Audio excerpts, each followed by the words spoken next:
Salut tout le monde, c'est Arès et c'est un plaisir de vous retrouver aujourd'hui pour une nouvelle vidéo. Alors dans cette vidéo, je vais essayer de vous présenter facilement et rapidement la façon de procéder pour générer un itinéraire off-road, aussi bien pour les 4x4, les trails et aussi les VTT. Alors la première étape va consister à essayer de trouver des adresses, ce qui va nous faciliter la tâche pour ensuite générer notre itinéraire dans Strava. Pour l'exemple, j'ai choisi la Creuse et je me suis rendu sur le site de l'Office de tourisme de la Creuse pour tomber sur les top 10 des plus beaux panoramas en Creuse. Donc voilà, ici il nous propose différents points et pour l'exemple, je vais en sélectionner 3. Donc celui-ci, celui-ci et celui-ci. Donc j'ai fait déjà des recherches au préalable, donc je vous invite à aller sur Google Maps ou autre pour trouver justement les adresses. Et vous allez voir que même si on ne trouve pas l'adresse, c'est pas très grave, on a la possibilité de s'arranger autrement. Donc j'ai rempli les 3 adresses dans un petit document et on va pouvoir passer directement maintenant à Strava. Je vais vous inviter désormais à vous rendre sur le site de Strava. Donc Strava, c'est un site internet et une application mobile qui est principalement utilisé pour enregistrer des activités sportives via le GPS. Alors, il faut savoir que Strava propose un outil de générateur d'itinéraires et c'est cet outil-là qui va nous intéresser. Donc je vous invite à vous connecter sur le site de Strava et pour information, Strava propose leur offre premium disponible pendant un mois gratuitement. Donc c'est ce qui va nous intéresser parce que le générateur d'itinéraires de Strava est payant. C'est environ 50 à 55 € par an. Et moi, j'utilise actuellement la fonction gratuite pendant un mois. Donc une fois connecté sur le site, je vais vous inviter à cliquer sur le tableau de bord et mes itinéraires. Vous allez ensuite arriver sur cette page-là et vous n'avez plus qu'à cliquer sur créer un itinéraire. Donc nous sommes maintenant arrivés sur l'outil de génération d'itinéraires avec la carte qui s'affiche au milieu et différents menus que je vais vous expliquer très rapidement. Donc dans un premier temps, je vais vous demander de configurer les menus comme je vais le faire juste à présent. Donc je vais sélectionner cyclisme. On va laisser suivre les itinéraires les plus populaires. On va demander de maximiser le dénivelé et privilégier les chemins. Vous avez la possibilité sur Strava d'afficher différentes cartes, donc la carte standard, la carte satellite que j'ai l'habitude d'utiliser. Et vous allez aussi avoir affiché en bas la distance de votre itinéraire, le dénivelé positif et négatif, la durée de déplacement estimée à vélo et le type de surface de votre itinéraire. Donc une surface goudronnée, un chemin ou une surface non spécifiée, qui peut être aussi bien un chemin ou une surface goudronnée. Donc maintenant que je vous ai présenté rapidement l'outil, on va pouvoir commencer à placer notre premier point. Donc pour ce faire, comme je vous l'ai indiqué tout à l'heure, je souhaitais partir de la souterraine. Donc j'ai été préalablement rechercher l'adresse dans Google Maps. Donc je vais directement la copier-coller et je partirai de l'église Notre-Dame de la Souterraine. Donc je colle mon adresse, je la sélectionne. Et il me demande de commencer mon itinéraire ici. Donc je commence, on voit qu'il n'est pas forcément extrêmement bien placé, donc je vais le replacer sur la route. Voilà. Donc les traits bleus que vous voyez juste ici, c'est tout simplement la carte mondiale des activités. Cette carte vous indique où sont passés les coureurs ou les cyclistes sur la carte. Donc c'est très intéressant des fois pour voir par où est-ce que l'on pourrait passer dans les chemins ou dans les forêts par exemple. Donc j'ai bien mis mon point de départ, je vais pouvoir directement placer mon second point, donc qui va se situer au Crozant. Donc de la même façon, je vais aller copier et coller l'adresse que j'ai sélectionnée préalablement. Je la sélectionne. Le point est plutôt bien placé, je fais ajouter à l'itinéraire. Là directement, ce que vous pouvez voir, c'est que d'une part, mon itinéraire a été généré, et d'une autre part, c'est que la distance s'affiche, et aussi le dénivelé positif, négatif, la durée de déplacement estimée, encore une fois, à vélo, et le type de surface utilisée. Voilà. Donc on va pouvoir placer notre troisième point, qui est Saint-Vaury. Alors pour Saint-Vaury, j'ai sélectionné un point de vue qui s'appelle le point de vue du Puy des Trois Cornes.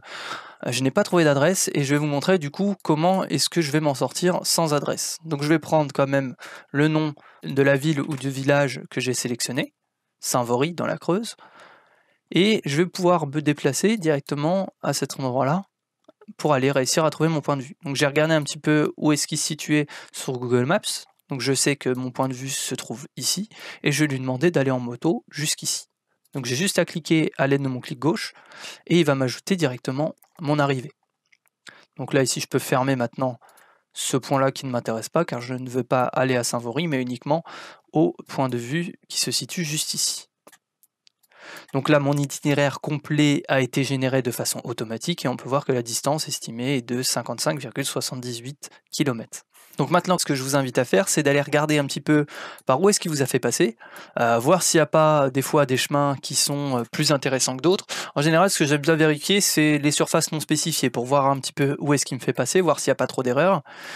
Et je vais regarder un petit peu comme ça en me déplaçant. Donc vous utilisez la molette pour zoomer et dézoomer, et vous avez comme ça, en maintenant le clic gauche maintenu, vous déplacez sur la carte pour voir un petit peu où est-ce qu'il vous fait passer.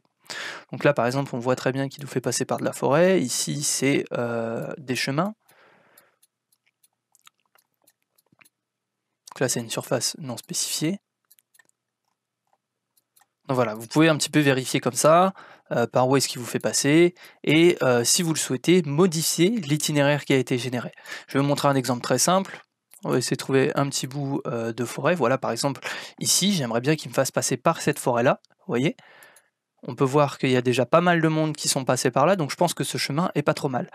Donc pour ce faire, eh ben, je vais faire une sorte de petite boucle. Donc je vais aller sélectionner mon itinéraire juste ici, et je vais glisser jusqu'où j'aimerais bien qu'il me fasse passer. Donc il va générer automatiquement l'itinéraire, et on va le forcer encore un petit peu en lui disant j'ai vraiment envie de passer par là, et voilà. Là on peut voir que votre itinéraire qui passait juste avant ici, donc par un chemin aussi, eh ben, j'ai préféré passer par ce petit bout de forêt. Voilà, par exemple. Donc vous pouvez l'utiliser pour passer hors piste, ou justement, si vous voyez qu'à un moment c'est trop difficile, le remettre sur une route. Donc voilà. Donc je vous laisse un petit peu parcourir comme ça votre itinéraire. Donc ça prend un petit peu de temps, mais plus vous allez passer de temps sur votre itinéraire, plus vous allez gagner de temps derrière sur la route. Donc voilà, maintenant on va dire que j'ai réalisé mon parcours, que j'ai vérifié un petit peu tous les points qui n'étaient pas cohérents ou des choses comme ça. Et maintenant je vais pouvoir enregistrer mon itinéraire. Donc pour ce faire, je clique sur le bouton enregistrer ici en haut à droite. Je vais renommer mon fichier Creuse Offroad. Voilà, je vais le rendre privé, on peut laisser road, ce n'est pas gênant, et j'enregistre mon itinéraire.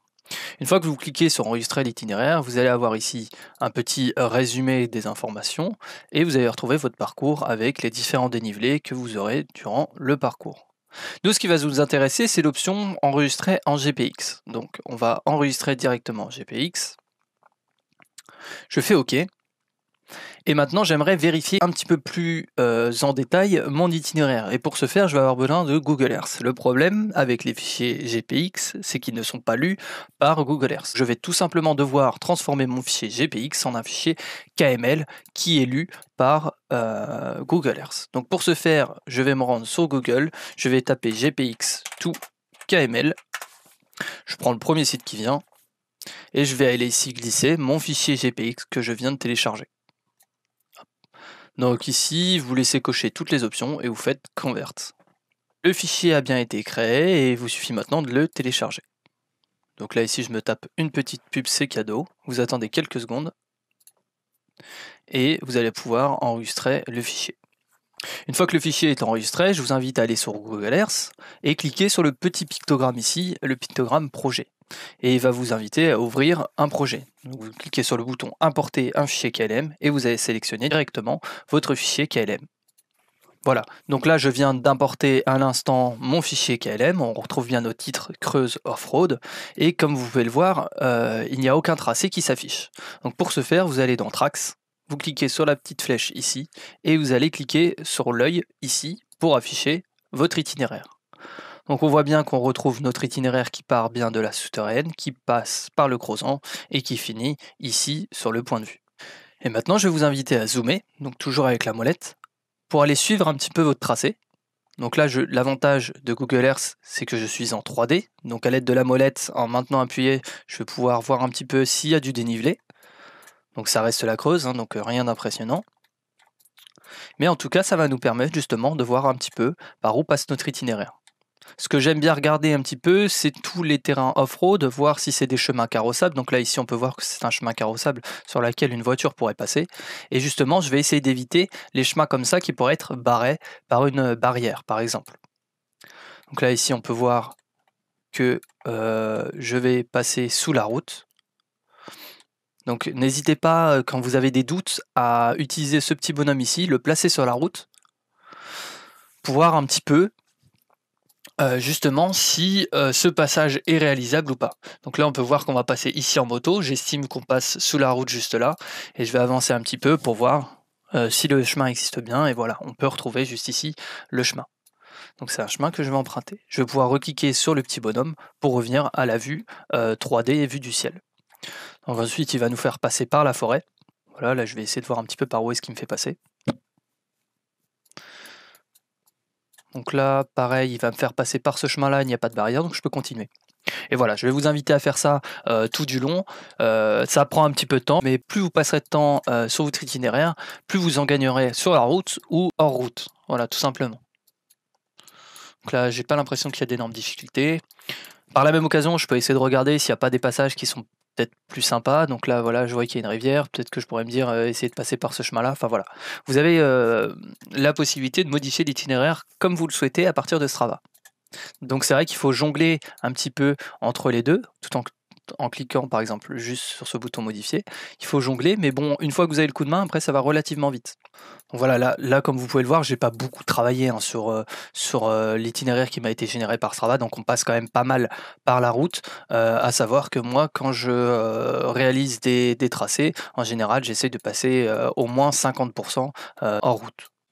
Donc là voilà, pour l'exemple, je vais vous montrer un itinéraire qui m'est propre, sur lequel j'ai pas mal travaillé. J'ai fait pas mal d'allers-retours entre Google Earth et Strava, justement pour optimiser au mieux mon itinéraire. Donc je vais vous montrer un petit peu ce que ça donne, là sur un tracé qui fait environ 100 km. Donc voilà, on a un itinéraire qui est plutôt pas mal, avec quand même énormément de chemins. Donc voilà, j'ai vraiment voulu avoir le plus de chemins possible. Et je voulais aussi vous montrer quels étaient les avantages justement d'utiliser Google Earth. Donc vous avez forcément l'outil ici à droite de Street View qui va vous permettre de vous déplacer un petit peu sur les routes pour voir si les chemins sont praticables ou non. Et vous avez aussi forcément la possibilité de tout visualiser en 3D. Donc ça c'est un outil extrêmement intéressant justement pour vous rendre compte un petit peu du dénivelé.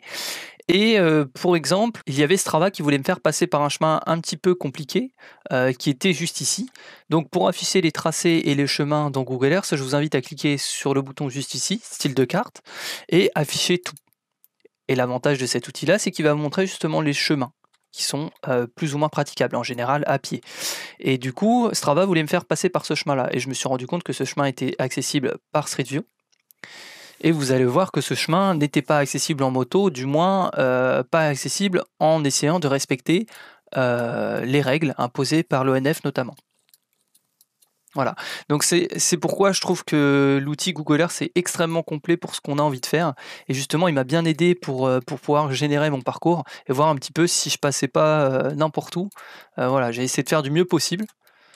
Donc voilà pourquoi est-ce que Google Earth est, je dirais, primordial pour un usage off-road de Strava. Donc maintenant qu'on a bien généré notre parcours par Strava, qu'on l'a remodifié plusieurs fois, qu'on a vérifié dans Google Earth si notre tracé était cohérent par rapport à ce que je souhaitais faire, eh ben, je vous invite à télécharger votre fichier GPX. Et je vais vous montrer justement comment pouvoir utiliser ce fichier GPX à l'aide de votre smartphone. Alors je vous invite désormais à vous rendre sur votre téléphone, Android ou iOS, peu importe, l'application est disponible sur les deux appareils.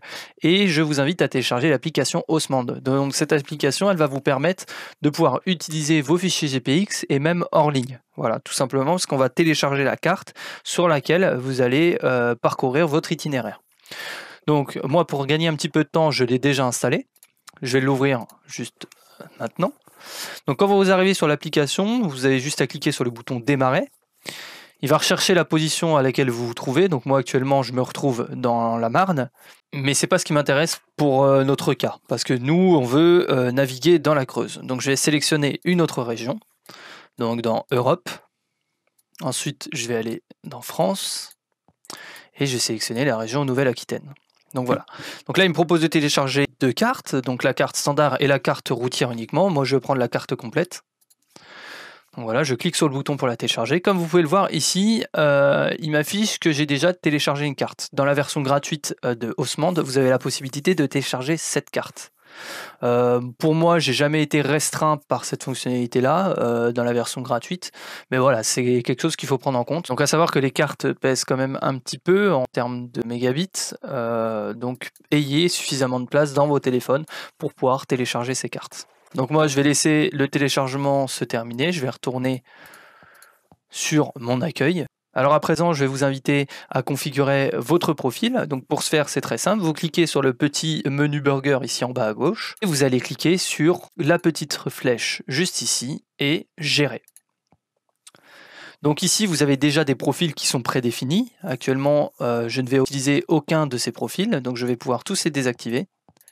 Et je vais maintenant créer, juste ici en bas, mon nouveau profil. Donc je vais sélectionner cette catégorie-là, parce que moi, ce qui m'intéresse, c'est le trail. Donc je vais cliquer ici, pour avoir l'option moto. Donc ici, il va repartir du profil de base, mais vous inquiétez pas, c'est normal. Et ici, je vais renommer mon profil en l'appelant off-road, par exemple, et trail. Voilà. Donc je vais changer la couleur par plaisir.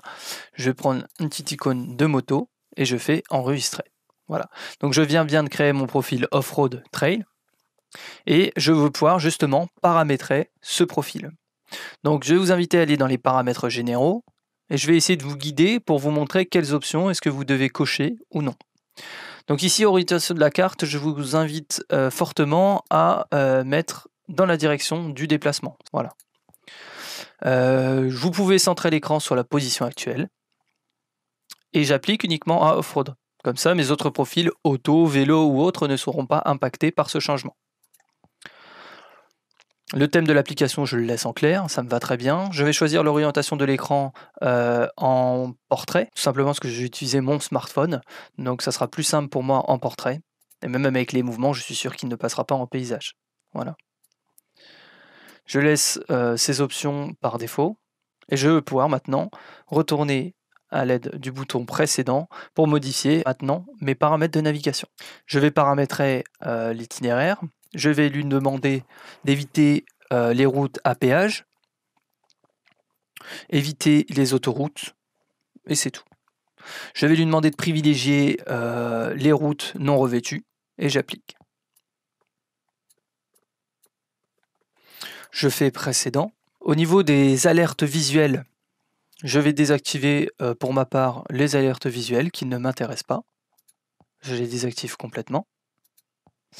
Et au niveau des annonces vocales, de la même façon, je vais tout désactiver, car je ne souhaite pas qu'elles m'indiquent les noms des rues, les alertes de trafic, les passages piétons, les points de passage de traces, ça ne m'intéresse pas. Et en revanche, je vous invite à sélectionner dans guidage vocal les voix de synthèse en français.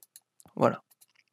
Donc vous aurez un guidage sans pour autant être spammé de messages qui ne sont pour ma part pas très intéressants. Je vais vous inviter aussi à remplir dans les caractéristiques du véhicule la vitesse par défaut. C'est ce qui va nous permettre de générer, entre guillemets, le temps estimé par Osmand pour notre trajet en off-road. Donc je vais lui donner par exemple une vitesse mini de 15 km/h, une vitesse par défaut de 40 km/h, et je vais laisser la vitesse maximum à 130 km/h par défaut. Voilà, donc je fais précédent. Je vais à présent aller dans les paramètres de la carte. Faites bien attention que vous soyez bien sur le bon profil, donc le profil que vous venez de créer. Donc pour ma part, c'était Off-Road Trail. Et je vais activer différents curseurs ici à droite qui m'intéressent. Donc je vais laisser afficher les favoris. Vous pouvez activer ou non les traces que vous avez importées, mais je vous présenterai cette option-là juste après. J'ai activé pour ma part les courbes de niveau et l'ombrage du relief. Une fois que vous avez configuré les paramètres et l'apparence de la carte, je vais vous inviter à cliquer sur la configuration. Je ne souhaite pas afficher les parkings. En revanche, j'aimerais bien qu'il m'affiche les étapes, l'heure d'arrivée à l'étape, l'arrivée, l'heure d'arrivée, la vitesse. La limitation de vitesse ne m'intéresse pas. J'aimerais bien qu'il m'affiche l'altitude. Les informations GPS ne m'intéressent pas. L'heure actuelle, le niveau de batterie, la boussole, j'aime bien la voir, la prochaine bifurcation et la bifurcation suivante. Je laisse afficher les noms de rues et les voies de circulation. Une fois que c'est configuré, vous pouvez faire précédent. Voilà, donc j'ai bien configuré et paramétré mon profil. Donc je suis prêt à présent à importer mes profils GPX pour pouvoir utiliser Osmand et naviguer simplement. Voilà, donc pendant que j'étais en train de vous expliquer tout ça, le téléchargement de cette région s'est téléchargé, c'est pour ça qu'elle s'affiche en vert. Et vous voyez bien que si par exemple je vais sur Paris et que je commence à zoomer, il va me proposer, pour voir les détails de cette zone en hors ligne, je dois télécharger la carte de l'Île-de-France. Actuellement, ça ne m'intéresse pas. Et je vais vous montrer que si je me dirige sur la région Nouvelle-Aquitaine et que je zoome, la carte va correctement s'afficher, que je sois en ligne ou hors ligne. Voilà. Donc ça va vous permettre justement, quand vous êtes en forêt ou dans des zones qui ne captent pas forcément très bien, d'avoir tout de même la carte à disposition. Donc à présent, maintenant qu'on a bien configuré Haussmann, on va pouvoir importer notre trace directement sur notre smartphone. Donc pour ma part, ça a déjà été fait. Pour votre part, je vous invite soit à utiliser un câble USB, soit poster votre fichier GPX sur un drive. Enfin voilà, il y a plein de solutions pour importer ce fichier sur votre téléphone. Et une fois que c'est fait, vous avez deux solutions principales pour ouvrir votre fichier GPX. La première, la plus simple, c'est de cliquer tout simplement sur votre fichier GPX et on va vous proposer directement de l'ouvrir avec Haussmann. Je vais vous montrer directement la deuxième solution, c'est de se rendre directement sur Haussmann, cliquez sur le bouton ici en bas à gauche, cliquez sur mes lieux favoris et vous avez un menu ici traces et je vais pouvoir ici en bas à gauche cliquer sur le bouton pour pouvoir télécharger mes traces. Donc si elles sont dans les téléchargements, je pourrais retrouver ma trace ici. Pour ma part, je n'ai pas mis le fichier dans mes téléchargements, donc je vais directement l'ouvrir de mon accueil. Voilà. Donc là, on peut voir que ma trace s'affiche bien. Je peux lui demander de l'afficher sur la carte, c'est ce que je vais faire. Et si je fais retour, on va voir que ma trace s'est bien affichée sur ma carte. Et pour commencer la navigation, c'est très simple. Vous n'avez plus qu'à cliquer sur ce bouton ici en bas à gauche. Sélectionnez votre trace. Vous attendez qu'elle charge. C'est normal que ça prenne un petit peu de temps. Il est en train de générer l'itinéraire. Et voilà, là, donc comme vous pouvez le voir, le fichier a fini de charger. Alors juste une petite aparté, si jamais votre fichier met vraiment beaucoup trop de temps à charger, c'est qu'en fait vous vous trouvez relativement loin de votre point de départ. Et dans ce cas, je vous invite du coup à utiliser Google Maps par exemple sur votre téléphone ou Waze pour vous rendre le plus proche possible de votre point de départ. Ça sera beaucoup plus simple et ça évitera de devoir attendre un chargement trop long. Je vous invite, une fois que la trace est chargée, d'aller dans vos options. Cliquez sur suivre la trace et dans les paramètres juste ici, vous demandez d'utiliser le début de la trace parce que sinon en fait il va utiliser le point le plus proche de la trace. Là j'ai de la chance, je me trouve à proximité de la souterraine, mais si jamais j'étais ici en haut, il aurait voulu commencer par là. Donc très important de cliquer sur début de la trace. Ensuite il vous propose forcément soit d'y aller en ligne droite, mais ça va pas nous intéresser parce que des fois il va traverser des routes, il va faire n'importe quoi. On n'est pas en avion, on est en moto. Donc je vais lui proposer et lui demander d'utiliser la navigation que nous avons configurée au préalable, Off-Road Trail. C'est pour ça que la génération de l'itinéraire peut prendre un petit peu de temps parce que justement il doit essayer de passer par des chemins et non pas des autoroutes ou des choses comme ça. Voilà. Donc si jamais le chargement est trop long, je vous invite à vous rapprocher du point de départ à l'aide de Google Maps par exemple.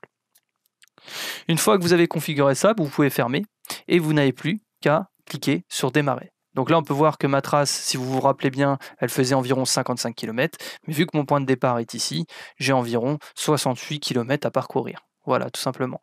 Ici, il n'a pas réussi à estimer mon temps à parcourir, c'est pas très grave, des fois ça fonctionne, des fois ça ne fonctionne pas. J'estime qu'une fois arrivé sur la trace, il arrivera justement à vous dire approximativement combien de temps est-ce que vous mettrez pour réaliser ce parcours. Donc là, j'ai plus qu'à cliquer sur démarrer. Donc il va me mettre directement sur mon point le plus proche et la navigation va pouvoir commencer. Donc vous pouvez voir que mon orientation de carte n'était pas correcte. Donc je vous invite à cliquer sur ce petit bouton ici. Donc là, il va toujours s'orienter en direction du nord, mais ce n'est pas ce qui m'intéresse. Donc je vous invite à cliquer quelques fois, voilà, pour vous trouver dans le sens de l'itinéraire. Et je vous invite à regarder le site de Codever, donc c'est le collectif de défense des loisirs verts, qui nous partage les 10 conseils du code de bonne conduite sur les chemins pour les trails, les motos ou alors encore les 4x4. Donc voilà, je vous invite à regarder ces 10 articles. Je vous mettrai le lien en description. Et je voulais aussi remercier 2 youtubeurs, notamment Matt Adventure, que vous devez sûrement connaître, et si vous ne le connaissez pas encore, je vous invite à aller visiter sa chaîne et lâcher un petit pouce bleu sur sa vidéo où il présente Haussmann aussi bien sur iOS et Android. Je voulais aussi remercier un autre youtubeur qui s'appelle Simon Duguay, qui m'a permis d'étoffer un petit peu mon tutoriel sur l'utilisation de Strava notamment. Je vous mets aussi le lien de sa vidéo en description et je vous invite aussi à lâcher un petit pouce bleu. Et voilà les amis, c'est déjà la fin de cette vidéo. J'espère qu'elle vous aura plu et qu'elle vous sera utile. Si jamais vous voulez partager avec moi des nouveautés, des découvertes sur ce que je vous ai présenté, n'hésitez pas à me les partager en commentaire. Ce sera avec plaisir que je discuterai avec vous justement sur la création d'itinéraires. N'hésitez pas à lâcher un petit pouce bleu si la vidéo vous a plu. Et puis je vous dis à une prochaine pour une nouvelle vidéo. Allez, bonne journée, bonne soirée.